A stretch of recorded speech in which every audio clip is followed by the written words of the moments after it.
엘리야가 간절히 기도하니까 하나님께서 하늘에서 불을 내려 주셔서 살아계신 하나님, 전능하신 하나님을 증명을 하죠. 우리가 이번에 40일 특별 새벽 기도회를 하루도 쉬지 않고 연속으로 하면서 아마도 여러 번 참여하신 분들 가운데에는 내가 간절한 마음으로 기도한 것들 응답받은 경험들을 하신 줄로 압니다. 좋으신 하나님은 우리의 신음소리를 들으시고 우리의 기도에 신실하게 응답을 하시죠. 그래서 직장을 위해서 기도했는데 직장이 된다든지, 배우자를 위하여 기도했는데 배우자가 구원을 받는다든지, 여러 가지 우리의 기도의 제목들이 이렇게 저렇게 응답되는 것을 경험했을 거예요. 그러한 하나님의 기도의 응답하심도 매우 중요하지만 우리가 40일을 작정하여 기도할 때 가장 크게 목적한 것은 다름이 아니라 우리 하나님을 만나자라고 하는 것이었죠. 하나님과 깊은 영적인 교제를 나누자, 이것을 우리의 목표로 삼고, 그렇게 하루 이틀이 지나가면서 하나님이 어떻게 내 삶에 다가오셔서 나에게 음성으로 들려주시고 나를 보호하시고 따뜻하게 품어주시는가, 하나님과 기도하는 가운데 얼마나 깊은 대화를 나누고 그 하나님을 배웠는가라고 하는 부분들에 대해서 우리가 목적을 가지고 40일을 진행을 해왔습니다. 이렇게 하나님을 뵙는다라고 할 때에 여러 가지 현상들이 나타날 수가 있는데, 그 가운데 제일 먼저 나타날 수 있는 현상은 나를 보게 되는 겁니다. 내가 얼마나 추한 자인가 라고 하는 이 부분이 드러나게 되어 있어요. 왜냐하면 하나님은 존재 방식 자체가 거룩이시기 때문에 그 거룩하신 하나님을 뵙게 되었을 때에 마치 거울 앞에 서서 나의 모습을 낱낱이 보게 되는 것과 같은 자신의 추함이 드러나지 않을 수가 없죠. 그래서 내가 이러한 죄인이구나 하는 것을 깨닫게 되는 것입니다. 그래서 이사야 선지자도 우시야 왕이 죽던 해에 성전에서 하나님의 영광을 뵙지 않습니까? 그러면서 화로다 나여 망하게 되었도다, 이렇게 고백하잖아요. 나는 입술이 부정한 자요, 입술이 부정한 백성들 가운데 거하는 자니 내가 주를 배웠는데 어찌 살겠는가. 구약시대에는 하나님을 뵈면 죽죠. 죄인인 인간이 거룩하신 하나님을 직접 얼굴을 볼 수가 없는 겁니다. 그만큼 하나님은 거룩하시다는 것이고, 그래서 우리가 새벽마다 엎드려서 하나님을 뵙는다라고 할 때에 가장 먼저 우리에게 하나님을 뵌 자에 나타나는 현상은 자기의 가슴을 치는 겁니다. 그래서 때로는 울음이 토해지기도 하는 것이고요. 나의 못난 모습을 보면서 가슴을 찢는 거죠. 이런 현상이 이제 제일 먼저 나타나게 됩니다. 물론 신약에 와서 예수님께서 우리의 죄를 사하시고 하나님의 자녀로 삼으신 그러한 삶을 사는 우리들은 하나님을 뵙는다 하여 죽는 일은 없습니다. 구약시대처럼 그러진 않아요. 왜냐하면 우리는 이미 그리스도로 말미암아서 그리스도 안에서 하나님의 자녀된 신분상의 거룩함을 입은 자들이기 때문에 더 이상 하나님을 뵙는다 하여 죽거나 하진 않아요. 그러나 내 삶에서 그 거룩한 신분에 걸맞은 거룩한 삶이 사라지지 아니할 때 그 하나님 앞에 서면 우리의 부끄러운 모습이 드러날 수밖에 없으니까 가슴을 치게 된다라고 하는 것이죠. 오늘 저는 이렇게 40일 특별 새벽기도 끝나면서 이제 우리의 삶의 현장에서 그 거룩을 살아드려야 할 책임을 갖고 있는 우리들에게 있어서 이 거룩을 한번 생각을 해보지 아니할 수가 없다 하는 생각이 들어서 오늘은 여러분과 함께 이 거룩 또는 성결, 정결, 깨끗하게 함, 이 부분에 대해서 같이 한번 말씀을 통해서 생각을 해보려고 합니다. 오늘 본문의 말씀에 제한을 두고 거룩과 관련해서 한번 이제 생각을 해보려고 하는 건데, 오늘 본문의 말씀은 여호수아 이야기입니다. 여호수아가 모세의 뒤를 이어서 이스라엘 백성들을 가나안 땅으로 인도할 역사적 사명을 갖게 되죠. 그래서 가나안 땅에 들어가기 전에 정탐꾼 2명을 보냅니다. 그 정탐꾼들이 들어가서 라합이라고 하는 기생의 집에 거하면서 나름대로 이렇게 저렇게 이제 정보를 입수하여서 돌아왔습니다. 그리고는 보고를 하였습니다. 들어갑시다. 결론이 났고요. 여호수아가 이스라엘 백성들을 시딤이라고 하는 곳에서부터 이제 가나안 땅으로 들어가기 위하여 옮깁니다. 그래서 가나안 땅에 들어가려면 가장 먼저 해야 되는 것이 요단강을 건너야 되는 거예요. 요단강을 건너기 직전에 장소에서 진을 치고 유숙을 합니다. 며칠 동안 이제 유숙을 하게 됩니다. 그러면서 그 유숙하는 동안에 하나님께서 여호수아를 통해서 명령하신 것이 2가지가 있는데, 그것이 첫 번째가 이제 요단강을 건널 때 언약궤를 맨 제사장들이 앞서가게 될 것인데, 언약궤가 출발하거든 한 2000규빗쯤 떨어져서, 2000규빗이라고 하면 한 규빗을 그냥 쉽게 50cm라고 하면은 2규빗이 1m잖아요. 그러면은 2000이면은 1km가 되는 겁니다. 그 정도의 거리를 두고 뒤를 따라 가라 하는 것이 첫 번째 명령, 3절에 나오죠. 그리고 5절에 보면은 너희는 자신을 성결하게 하라. 이게 이제 2번째 명령. 이 2가지 명령을 요단강을 건너기 직전에 유숙하는 곳에서 하나님께서 이스라엘 백성들에게 주시게 됩니다. 이러한 관계를 우리가 이해를 하면서 이제 그렇다고 하면 요단강을 건너서 가나안 땅으로 들어가게 되면 가나안 땅에 살고 있는 족속들, 원주민들과 이제 전쟁을 치러야 하는데요. 그 전쟁을 치러야 할 눈앞에 두고 있는 이스라엘 백성들에게 명령하신 이 2가지가 과연 전쟁 수행하는 것과 무슨 관계가 있느냐 하는 것을 생각해 보자는 겁니다.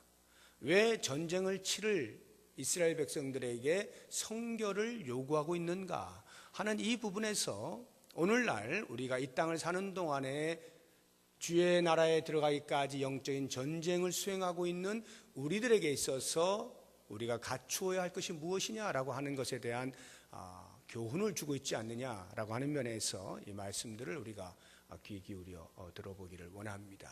자, 그러면 전쟁과 성결이 무슨 관계가 있는가 하는 부분인데요. 보통 우리가 일반적인 상식 속에서 전쟁을 준비한다라고 하면 뭘 준비를 해야 될까요? 평소에는 당연히 훈련을 해야 되겠죠. 전쟁을 준비하기 위하여 훈련된 군사를 마련을 해야 되는 겁니다. 얼마 전에 우리가 소치 동계올림픽이 끝났습니다만 그 잠깐의 경쟁을 위해서 선수들은 최소 4년 이상을 준비하는 것 아니겠습니까? 계속해서 훈련하고 또 훈련하고 그러한 경쟁에 임하게 되는 겁니다. 뭐 전쟁은 더 말할 것도 없죠. 큰 나라의 흥망성쇠가 달려있는 전쟁을 치름에 있어서 준비된 나라가 이기는 것은 당연한 겁니다. 그래서 열심히 훈련을 하는 거죠. 저도 군대에 있을 때 팀 스피릿이라고 하는 미군하고 이렇게 연합해서 하는 그 훈련을 제가 2번이나 뛰었는데 그것은 이제 만약에 전쟁이 일어나면, 북한과 전쟁이 일어나면 그것을 승리로 이끌기 위해서 평소에 훈련을 해 두는 것이죠. 그런 훈련 없이 사람 모아다가 전쟁터에 내보내봐야 죽기만 하는 거죠. 그래서 평소의 훈련이 매우 중요합니다. 그리고 이제 전쟁에 어떤 임박해지게 되면 그런 훈련들이 얼마만큼 잘 되었는가를 이제 최종 점검을 해야 되겠죠. 그 점검하는 데 있어서 으뜸이라고 하면 무엇보다도 아마 무기를 점검을 해야 될 겁니다. 우리가 보유하고 있는 무기들이 지금 쓸만한가? 내일 당장 총을 쏘면 총알이 나가는가? 이런 부분에 대해서 점검을 해야 되죠. 제가 포병을 나왔습니다. 포병으로서 제가 실전 전쟁을 하지는 않았는데 이제 실전을 방불하는 훈련은 여러 차례 하지 않았겠어요? 그러면 이제 그 훈련을 할 때에 항상 점검하는 것이 우리가 이제 가지고 다니는 총하고 그다음에 포가 얼마나 포를 쏘는데 안 나가면 어떡하겠어요? 그러니까 포가 나갈 수 있는지의 여부, 그 무기를 항상 점검을 해서 닦고 조이고 기름치고 뭐 이런 그 표도 있어요. 늘 그걸 해야 되는 거예요. 이렇게 그 무기를 점검하는 것이 전쟁을 준비하는 사람의 기본적인 상식이라고 할 수가 있겠습니다. 그리고 뭐 이제 있다면 이제 전략과 전술을 짜는 거죠. 어떤 식으로 어떻게 전쟁을 할 것이냐라고 하는 이런 전술적인 면을 이제 같이 논의를 할 것이고, 또 하나가 있다면은 우리가 영화 같은 데서 이렇게 보게 되면 이제 전쟁을 치르기 뭐 전날 밤 아니면 뭐 며칠 전 뭐 등등 이렇게 해서 어떤 비장한 각오로 전쟁에 나가면 죽기 살기로 싸우는 거 아니겠습니까? 그러면 뭐 죽을 수가 있는 충분한 개연성이 있잖아요. 그래서 장수들이 보통 그 군사들에게 하는 것이 이제 비장한 각오의 말도 던지지만, 자 이제 너희들 내일 죽을지 모른다, 인생 끝날지 모르니까 죽을 각오로 싸우기 위해서 오늘 신나게 먹고 마셔라 하고는 파티를 열어주기도 하죠. 그 파티를 열어주는 것은 내일 내가 죽을지 모른다는 전쟁에 대한 두려움과 공포를 없애주는 것이기도 하고, 실제로 죽게 되어지면 더 이상 누리지 못하는 인생에 대하여 마지막 한 번이라도 신나게 놀다 가라, 뭐 이런 의미도 되는 것이고요. 해서 보통 파티를 열어주기도 합니다. 이런 것들이 주로 전쟁에 임하는 사람들의 준비하는 내용들이다라고 할 수가 있겠습니다. 그런데 이스라엘 백성들에게 주어진 것은 제가 지금 말씀드린 부분들은 하나도 찾아볼 수가 없어요. 그저 두 가지인데, 하나는 언약궤 메고 건너면 뒤따라라 하는 것이고, 또 하나는 너희 자신을 성결하게 하라, 이 두 가지입니다. 언약궤를 따르라, 왜 그런 명령을 하셨을까요? 언약궤라고 하는 것은 하나님께서 그 언약궤 위에, 그것을 이제 속죄소 또는 시은좌라고 하는데, 그 위에 앉으셔서 백성들에게 은혜를 베푼다, 죄를 사하신다 라고 하는 면에서 그 언약궤라고 하는 것은 하나님의 임재를 상징하는 거거든요. 그러면 언약궤를 따라가라는 말은 하나님이 앞장서시고 우리는 뒤따라간다, 이 말 아니겠어요? 다시 말하면 이 전쟁은 하나님께 속한 것이다 라고 하는 것을 백성들에게 인지하게 만들어 주는 것입니다. 너희들이 싸우는 게 아니다, 하나님이 대장이시다, 하나님이 이 전쟁을 수행하신다, 너희들은 그 뒤를 따라라, 이렇게 하나님의 전쟁에 대하여 각인시켜 주는 것이 언약궤를 뒤따라가라 라고 이제 말씀하게 되는 것이고요. 그 두 번째 명령인 자신을 성결하게 하라는 것은 뭐 어떻게 성결하게 하는지에 대한 방법은 전혀 기술되어 있지 않습니다. 아무튼 성결하게 하는데요, 뭐 몸과 마음을 성결하게 하겠죠. 그 성결하게 하는 명령을 내리시는 목적이 뭐냐라고 할 때, 이것이 하나님의 전쟁이니까 세상의 방식으로 전쟁을 치르는, 나라와 나라가 어느 나라가 더 힘이 세냐 라고 하는 세상적 방식으로 전쟁을 치르지 말라는 거예요. 하나님께 속한 것이니 너희들은 내게 맡겨라, 모든 전술 전략은 내가 다 짠다, 내가 알아서 할게, 너희는 그저 이것이 여호와의 전쟁인 것만 인식하고 선포해라. 다시 말하면 제사장 나라로서 그 나라됨을 드러내라, 이 말이에요. 하나님이 주인 되시고 하나님이 이끌어 가시는 민족의 위용을 드러내라. 다른 그 어떤 것이 아니에요. 너희들이 가지고 있는 것, 그거 드러내려고 하지 말고 우리가 섬기는 신이 누구냐라고 하는 여호와 하나님을 드러내도록 해라. 이게 너희는 너희 자신을 성결하게 하라 하는 명령 속에 들어있는 것이죠. 그러면 하나님 나라라고 하는 게 뭐겠어요? 하나님의 존재 방식인 거룩이죠. 이스라엘 백성들은 이 땅의 제사장 나라로서 거룩을 드러낼 수 있어야 하는 거예요.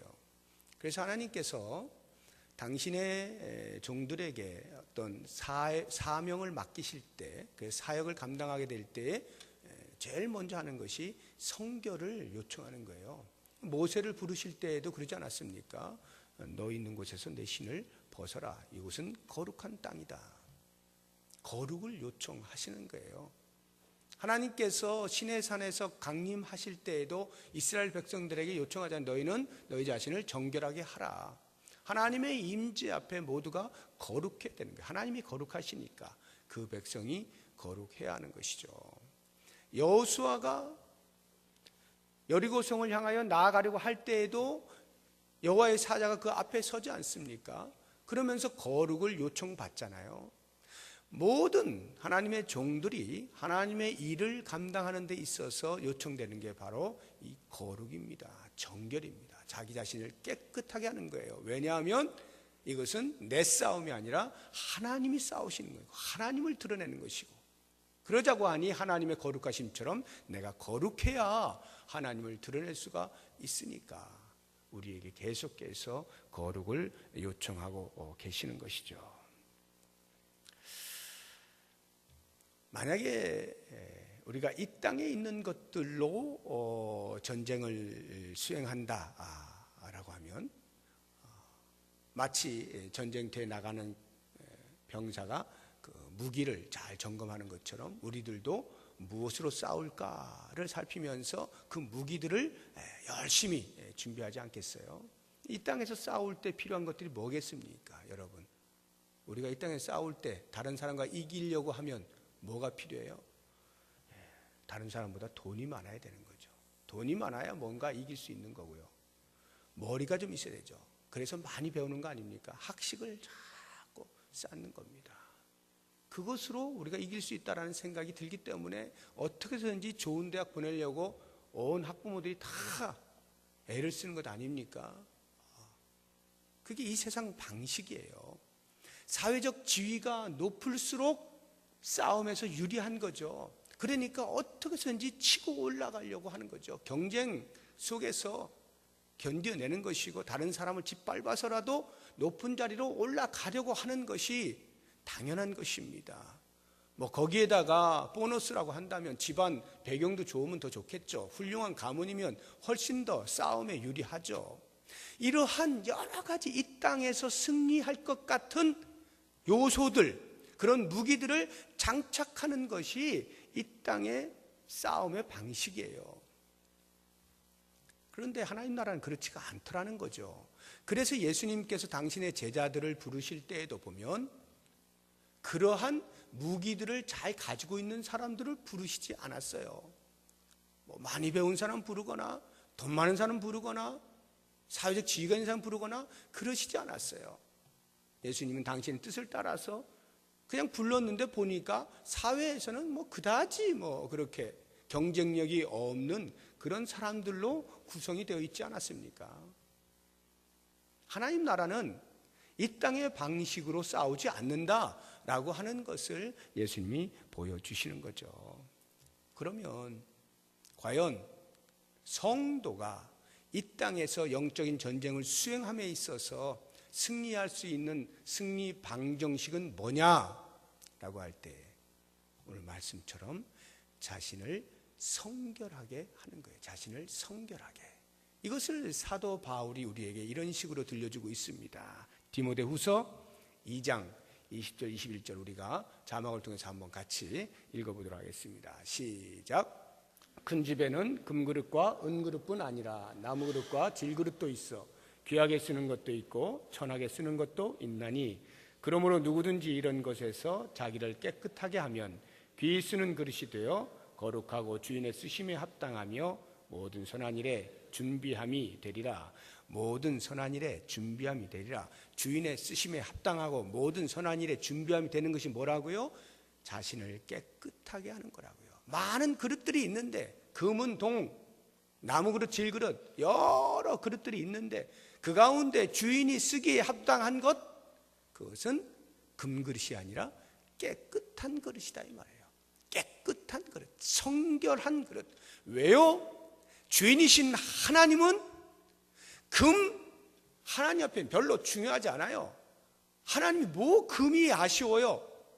하나님이 정말로 원하시는 것은 당신의 거룩을 드러낼 수 있는 사람, 그러니 깨끗한 그릇을 찾을 수밖에 없는 거죠. 그 깨끗한 그릇이 선한 일에 쓰기에 준비가 된 그릇이 되는 겁니다. 우리들이 하나님의 거룩한 싸움을 싸울 때, 이 땅에서 하나님 나라를 위해서 영적인 전쟁을 수행할 때 정말로 우리가 장착해야 되는 것은 다른 그 어떤 것이 아닌 본질적으로 가장 먼저 하나님의 거룩을 드러낼 수 있는 우리의 깨끗함입니다. 우리의 성결, 이것이 하나님의 전쟁을 수행하는 자가 반드시 준비해야 되는 모습이다라고 하는 것입니다. 우리가 그러면 어떤 것들을 성결하게 해야 되느냐라고 할 때, 우리 육체도 성결해야 되고요, 우리의 영혼도 성결해야 됩니다. 이 영육이 다 성결해야 돼요. 이것을 우리가 전인격적이라 이렇게 표현을 하죠. 전인격적으로 성결해야 됩니다. 제가 가끔씩 그 초대교회 당시에 있었던 이단을 소개를 하는데, 그 영지주의라고 많이 들어보셨죠?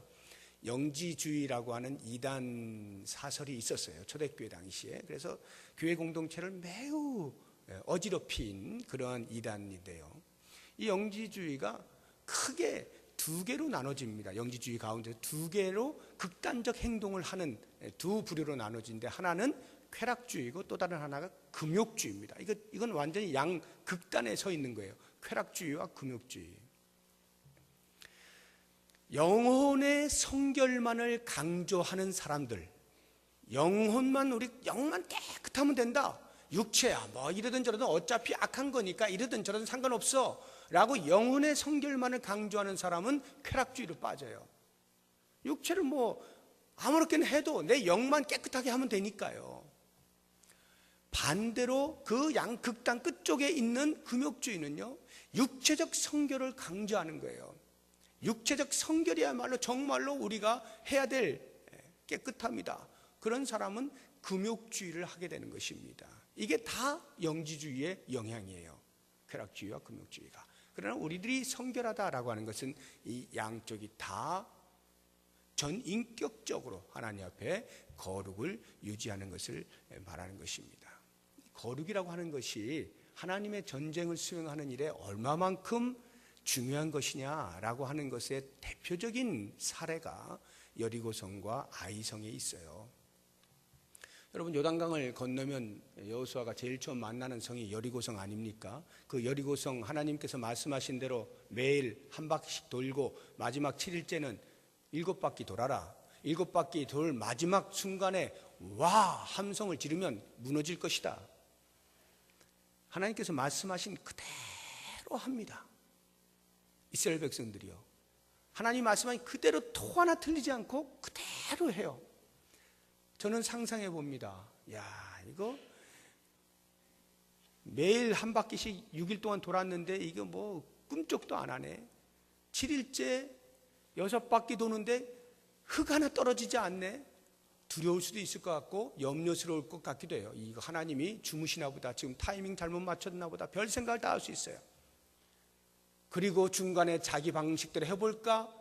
그럴 만한 사람도 있을 것 같은데 성경은 말합니다. 그런 사람이 하나도 없었던 거예요. 그대로 말씀대로 하고 마지막 순간 흙 한 톨 떨어지는 것이 보이지 않는 그 순간에 7바퀴를 다 돌고 총 13바퀴를 돌고 함성을 지르는데 우르르 한꺼번에 무너지는 거 아닙니까? 마치 삼풍백화점 무너지듯이 그냥 와르르 무너져 버리는 겁니다. 이런 놀라운 경험을 한 이스라엘 백성들, 여리고성을 점령한 다음 나타난 성이 아이성입니다. 아이성은 너무나 조그매요. 다 갈 필요도 없었어요. 몇 명만 보냈습니다. 몇천 명입니다. 몇천 명만 보냈는데 이미 여리고 성이라고 하는 큰 난공불락의 성을 점령한 경험이 있습니다. 노하우가 있어요. 거기에다가 자신감이 충천해 있습니다. 이제는 여리고 성을 무너뜨렸으니 넘어뜨리지 못할 성이 뭐가 있겠어요. 제일 난공불락이었는데. 그래, 아이성은 조그매요. 몇천 명 보내가지고 해결하려고 했는데 웬걸요? 대실패를 경험하게 됩니다. 여호수아가 깜짝 놀랐습니다. 이게 어쩐 일인가.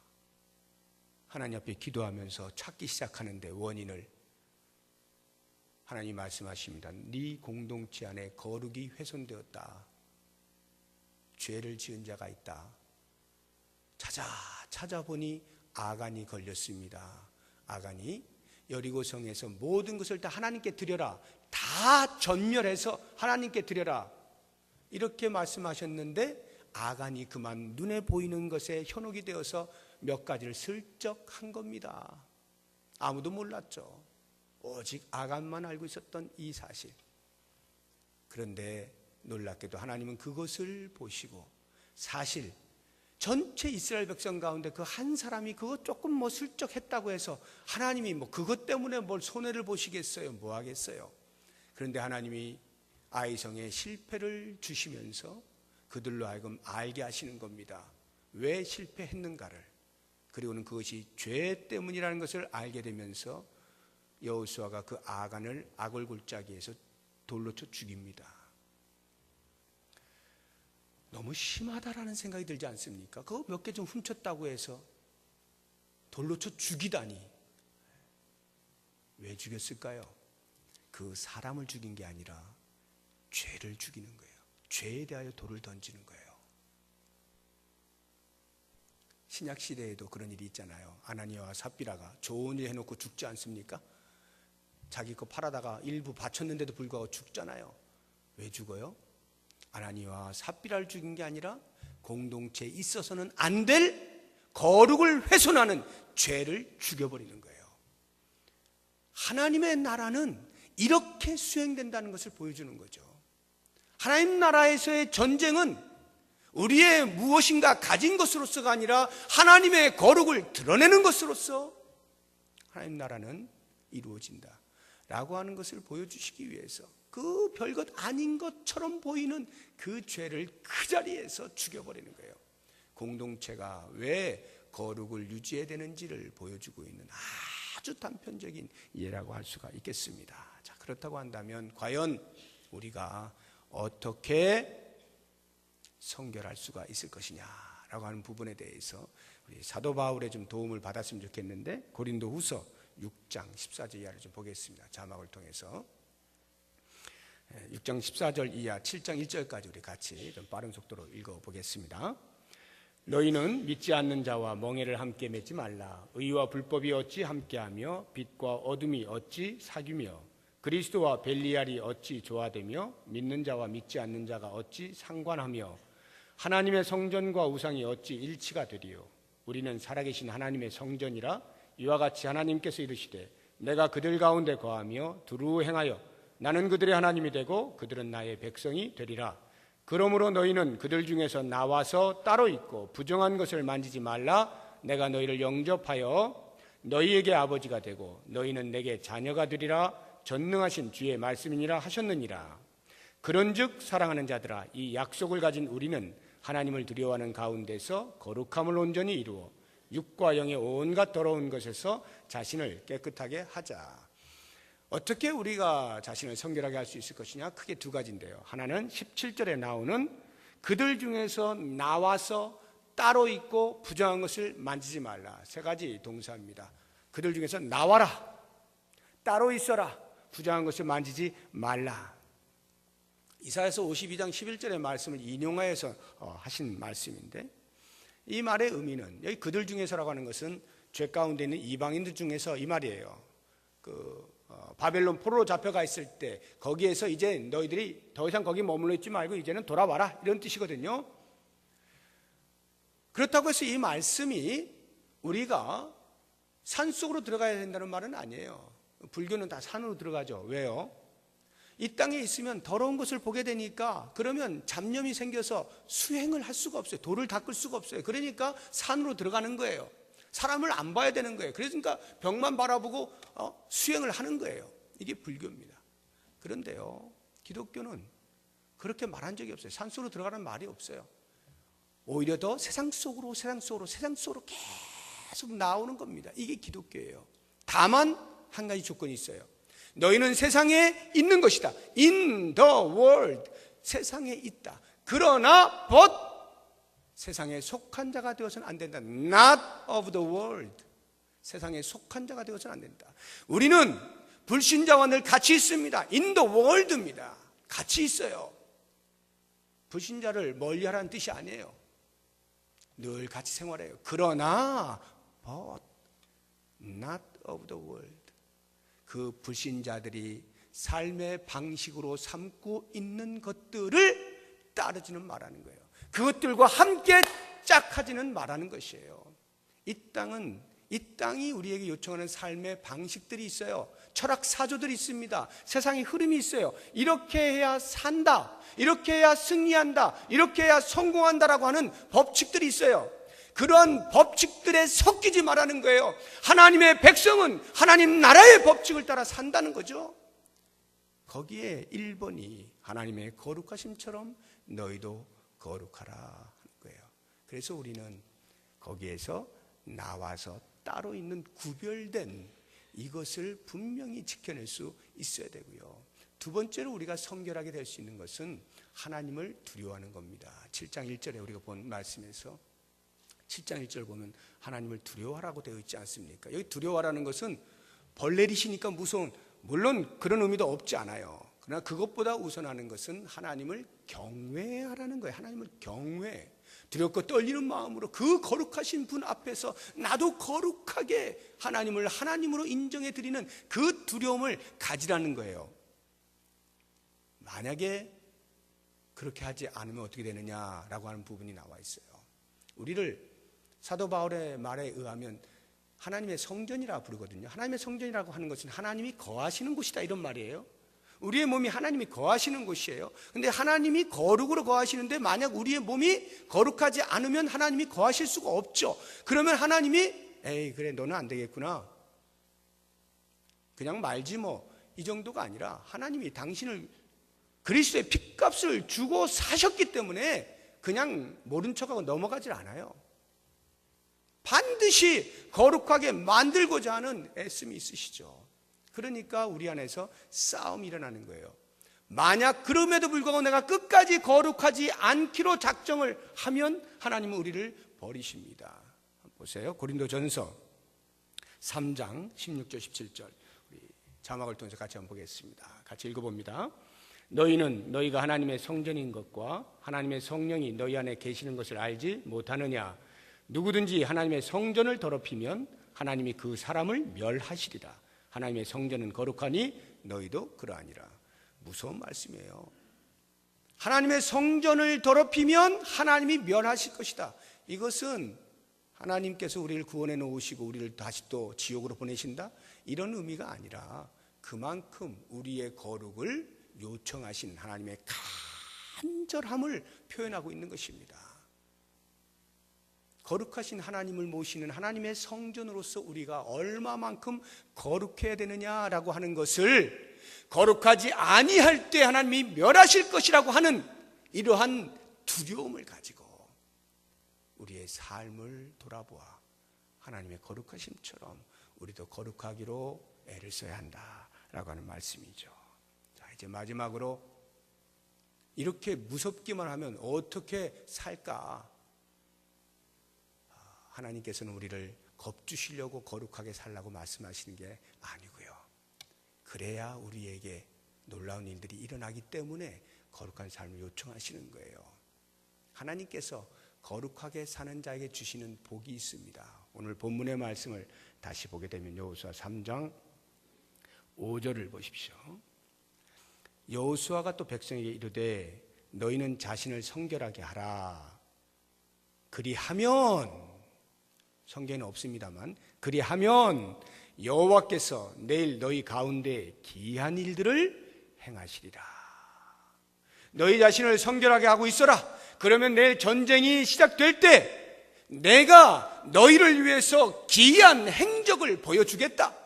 뭐예요? 승리를 보여주겠다 이 말이죠. 요단강이 쫙 갈라지는 것을 보여주겠다는 거죠. 그 강물을 건너는데도 한 사람도 빠져 죽지 않고 다 건너는 것을 보여주겠다는 것이죠. 여리고성과 같은 난공불락이 있음에도 불구하고 하나님께서 너희가 아무것도 하지 않아도 내가 무너뜨려 주마, 무너지는 것을 보게 만들어 주신다는 거죠.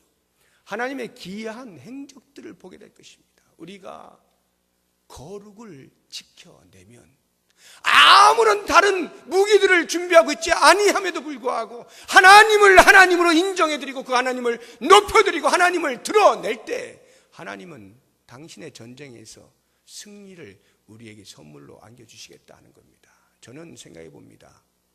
오늘날에 저를 포함하고 우리 교회를 포함하여서 한국교회가 이 땅에서 많이 손가락질을 받습니다. 여러 가지 많은 이유들이 있어요.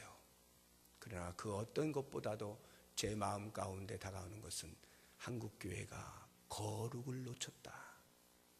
거룩을 놓쳤다. 이 부분인 것 같아요. 세상 사람들이 볼 때 세상 사람들은 예수 믿는 것 자체에 대해서 손가락질하고 조롱할 수가 있습니다. 그러나 여러분, 조롱을 받을 때 말이죠, 적어도 이렇게는 조롱받으면 안 될 것 같아요. 너나 나나 다른 게 뭐가 있냐? 너희나 우리나 다른 게 뭐가 있어? 똑같이 거짓말하고 똑같이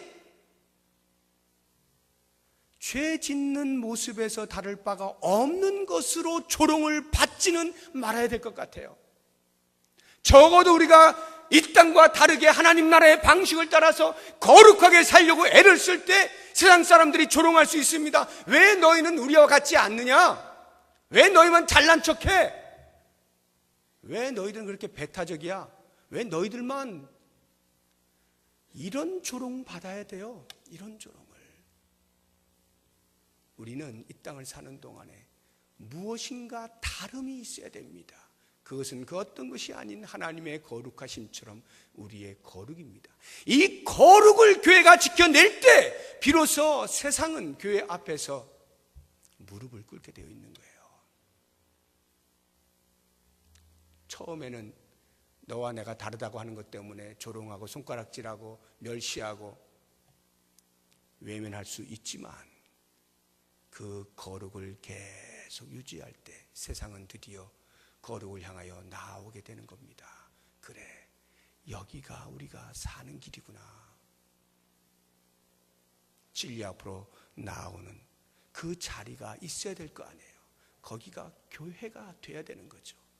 우리는 개인으로서의 거룩은 말할 것도 없거니와 교회 공동체로서의 거룩을 유지할 때, 그 거룩을 힘쓸 때 비로소 세상에 대하여 우리는 할 말이 있는 것이고 하나님을 드러내는 그 자체로 하나님 나라를 선포하는 것이고 생명을 그들에게 전달하는 것임을 꼭 기억하시면서 이제 40일 특별새벽 기도를 마치고 우리가 삶의 현장으로 이제 나아가서 또 거룩과 많은 싸움을 하게 될 터인데 그 싸움들 속에서 이 거룩을 잃지 아니하고 계속해서 하나님의 거룩을 마음껏 드러내실 수 있는 우리 모두의 삶이 될 수 있기를 주의 이름으로 축복합니다.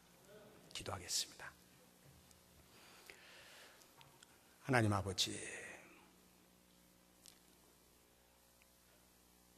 우리가 삶의 현장을 피할 수가 없습니다. 아니, 하나님께서는 우리로 삶의 현장 속으로 깊숙이 들어가라 말씀하셨습니다. 세상에 발을 담그고 있는 우리들이 세상에 속하지 아니한 자로 살아가는 것이 얼마나 힘든지 날마다 보게 됩니다. 그럼에도 불구하고 하나님의 거룩하심이 우리의 거룩을 요청하는 이 단순한 진리의 말씀을 기억하고 끊임없이 우리 자신을 거룩으로 성결하게 지켜낼 수 있는 삶이 되게 하여 주옵소서. 예수님의 이름으로 기도드립니다. 아멘.